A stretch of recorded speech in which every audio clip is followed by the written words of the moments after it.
Hey guys, Ryan Dement. I hope you're having a great day.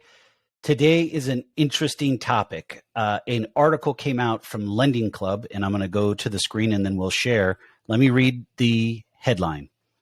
1/3 of consumers earning $250,000, $250,000,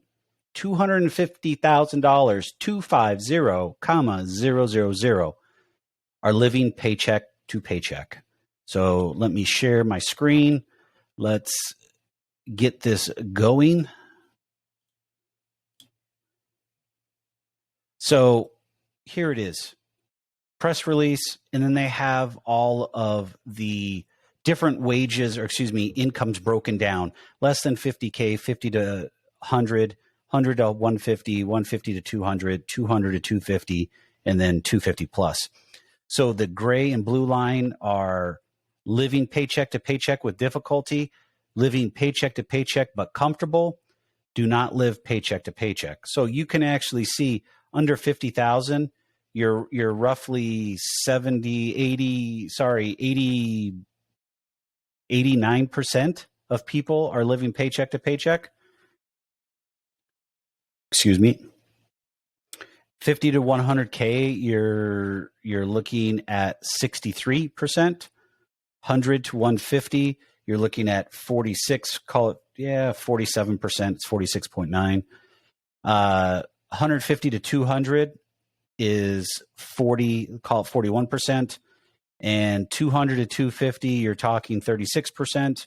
And more than 250, you're talking 35, 36%.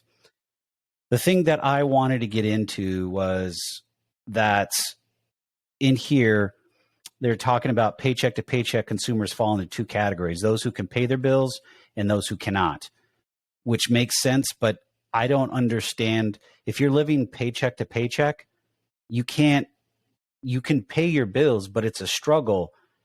If you're living paycheck to paycheck, then you're overspending and you can't pay your bills. So I get those two categories, but they don't get that very descriptive. So I want to use I want to have one other comment on this, and then we can go into what we talk about. So right here in the middle of this paragraph, it says the share grows. I should say this. Credit card ownership remains high, with 81% of U.S. adults of all financial lifestyles saying they have at least one credit card. The share grows as an annual income increases, with 95% of consumers who earn more than $250,000 a year reporting they hold at least one credit card. For those earning more than $250,000, 48% have 2 or 3 credit cards to their names.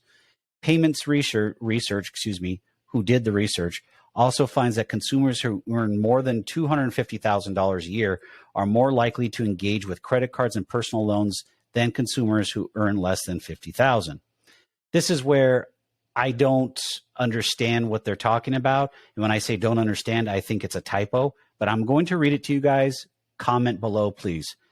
Actual utilization for credit cards, the percentage that you actually use of your credit card balance, available credit card balance on a monthly basis. That's how I determine that, or how I view that. Based on credit card payments, ranges from 47% among lower income consumers. So they have 47% utilization and they have 53% of their credit line left over, to 73% among the highest income consumers. So 73% utilization, 27% left over to be able to be used. Makes sense, right? Now here's the kicker. Implying that many consumers do not use their credit cards, especially among lower income brackets. Personal loan usage ranges from 9 to 14%. Okay, this statement here, the 47%, okay, I get that. 47%, I'll say that's low utilization, or it's below. I mean, if you're below 50%, that's great, but you should be below 30%. Even better yet, you guys know, as I say, pay the damn credit cards off. They're costing you way too much money. Now, 73%, you can't say 73% utilization is not high. You only have 27% left on your line of credit with your credit card. That's high usage. If you have a bunch of those, hate to break the bad news, you're not going to qualify for a mortgage or for any other debt. So that is high usage. So let's get back to the camera. That's enough of me ranting on that. I'll link it in the show notes for you guys. But what I wanted to tell you guys was this.